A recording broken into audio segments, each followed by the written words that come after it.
लोमड़ी और चील की दोस्ती। एक जंगल में लोमड़ी और चील की बहुत अच्छी दोस्ती थी। चील एक पेड़ पर अपना घोंसला बनाकर रहती थी। उसी पेड़ के नीचे लोमड़ी भी रहती थी। कुछ दिन बाद लोमड़ी को एक बच्चा हुआ। वो बहुत खुश थी और चील को अपने बच्चे को दिखाकर कहने लगी, चील बहन, देखो तो मेरा बच्चा कितना प्यारा है, कितना खूबसूरत है ये। हाँ, बहुत खूबसूरत है। मैं इसके लिए कुछ खाने को लेकर आती हूँ। क्या तुम तब तक इसका ख्याल रखोगी? हाँ, ठीक है, तुम जाओ, मैं हूँ इसके पास। जैसे ही लोमड़ी वहां से गई, चील एक झपटे में अपने बच्चों के साथ मिलकर उसके बच्चे को खा गई। कुछ देर बाद जब लोमड़ी वापस आई तो बच्चे को ना देखकर वो चील से पूछने लगी, बहन, मेरा बच्चा कहाँ है? मैंने आपको इसका ख्याल रखने के लिए कहा था ना। मुझे क्या पता?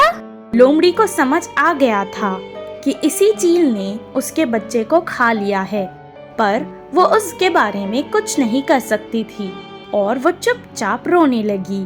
कुछ दिन बाद वहाँ पास ही के कुछ गांव से कुछ लोग एक बकरे को भून रहे थे। ऊपर से चील ने उसको देखा और एक टुकड़ा अपने मुंह में पकड़कर अपने बच्चों के लिए वो ले आई। पर उसने ये नहीं देखा था कि उस टुकड़े पर थोड़ी सी आग लगी है। उसका घोंसला सूखे तिनकों का होने के कारण थोड़ी सी ही आग से जल गया।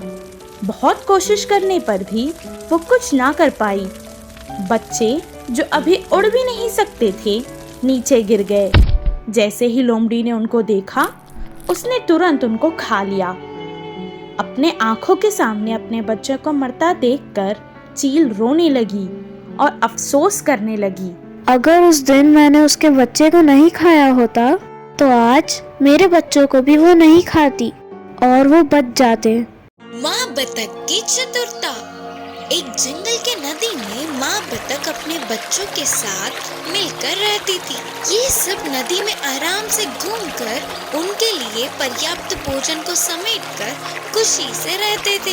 एक दिन सबसे छोटी बतख ने अपनी माँ से कहा, माँ, हमने आज तक इस जंगल का सैर नहीं किया, सिर्फ एक बार हमें अपने साथ ले जाकर दिखाओ ना, करके पूछी। इसके लिए माँ बतख के मानने पर अगले दिन ही जंगल का सैर करने की सोची। जैसे सोचा था बिल्कुल वैसे ही अगले दिन सुबह ही माँ बतख ने अपने बच्चों के साथ नदी से बाहर निकलकर जंगल की ओर चल पड़े। ऐसे बतख के सारे बच्चे खुशी से झूमते हुए माँ के पीछे पीछे चल पड़े। जंगल में थोड़ी दूर जाते ही माँ बतख को बस थोड़ी ही दूर में एक भेड़िया दिखा। अपने बच्चों से कहा, बच्चों, दूर से वह भेड़िया इसी तरफ आ रही है, तुम सभी फौरन पास के नदी में चले जाओ, करके धीमी आवाज में बोली। माँ के कहने पर सारे बच्चे नदी की ओर भागने लगे। तुरंत माँ बतख ने अपने पंखों को फैलाते हुए बहुत ही मुश्किल से चलने लगी। एक तरफ भागने वाले बच्चे तो दूसरी ओर ना चल पाने वाली माँ बतख को देखकर, बतख के बच्चे तो मेरे एक टाप के लिए भी काफी नहीं होंगे, शायद माँ बतख घायल हुई होगी, इसीलिए तो कहीं नहीं जा पाएगी, इससे खाके मैं अपनी भूख बुझाऊंगा। हंसता हुआ बोलकर भेड़िया माँ बतख की तरफ आने लगा। इतने में सारे बतख के बच्चे नदी में चले गए। यह देखने वाली माँ बतख ने अपने पंखों को सीधा करके एक ऊंची उड़ान भरी और नदी के बीच जाकर बैठ गई। माँ बतख को देख सारे बच्चे खुशी से उछल पड़े। एक झटके में घटित घटनाओं से भेड़िया चौंक गया और सोचने लगा कि अरे, ऐसे हाथ लगे बतख अपने बच्चों के साथ साथ बच के निकल गई। सोच के अपने आप को कोसता हुआ उदास होकर उधर से चला गया भेड़िया। नाचने वाला बंदर। एक जंगल में एक बंदर था। वह बहुत ही शैतानी था। बाकी के बंदरों से खुद को महान समझता था। हमेशा सभी बंदरों से अपनी तारीफें करवाता था। वह उन सब से महान था ना, तो कभी कभी भीड़ से दूर जंगल में अकेले घूमता था। इसी जंगल में एक बहुत चालाक लोमड़ी थी। वह भोजन के लिए सारी जगहों में घूमती थी। उसका आना देख लोमड़ी के हाथ लगेंगे तो काम खत्म करके बाकी के छोटे छोटे जानवर बच के निकल जाते। इससे वह पेट भर का भोजन खाकर बहुत दिन हो गए। एक दिन खाने के लिए ढूंढ रहे लोमड़ी को बहुत सारे फलों से एक आम का पेड़ दिखा।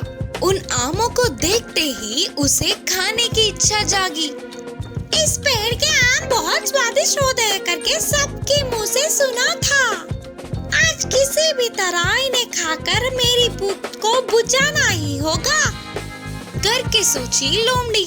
लेकिन आम इतने ऊंचाई में थे कि उसको नहीं मिले। फिर भी उछल उछल कर उन आमों को लेने की कोशिश की। कितना उछलने पर भी फल नहीं मिल रहे थे। लेकिन ऐसे स्वादिष्ट एक आम को तो खाना ही है करके दृढ़ निश्चय किया।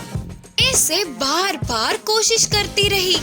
इस लोमड़ी को देख पेड़ पर बैठा शैतान बंदर गिर गिर के हंस पड़ा।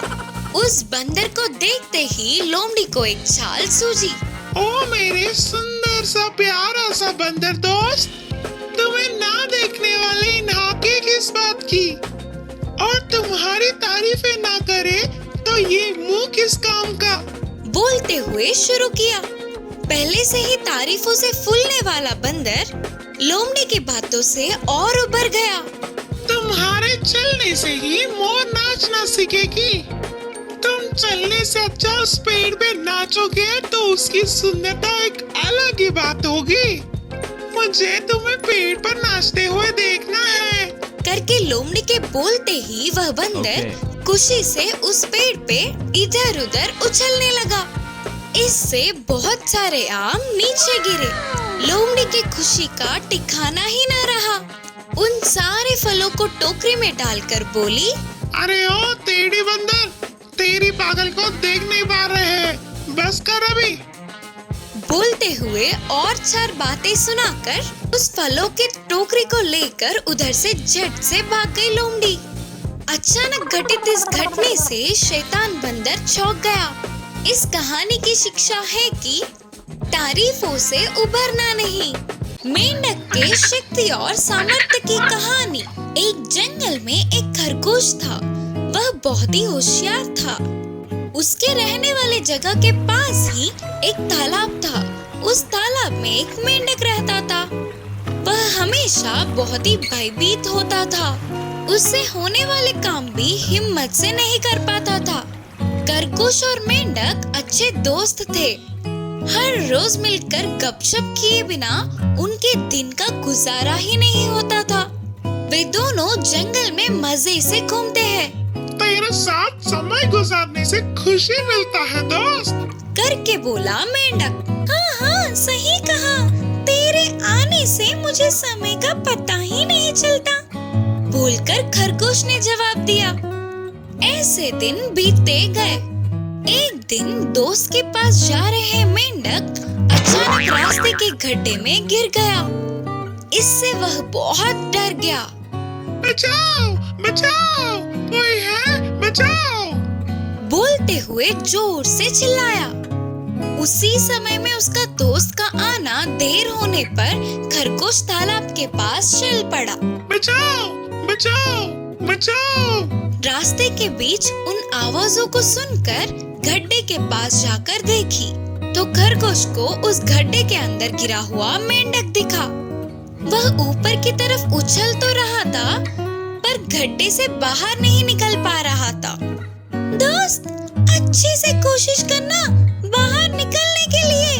मेंढक पूरी तरह से कोशिश किए बिना ही अरे रे, अब मुझसे नहीं होगा, अब मुझे भगवान ही बचा सकते हैं बोलते हुए दुखी हुआ। अपने दोस्त को बाहर आ पाने जितनी शक्ति है करके खरगोश समझ गई। लेकिन मेंढक को अपनी शक्ति और सामर्थ्यों का पता न होने पर वह जोर से रोने लगा।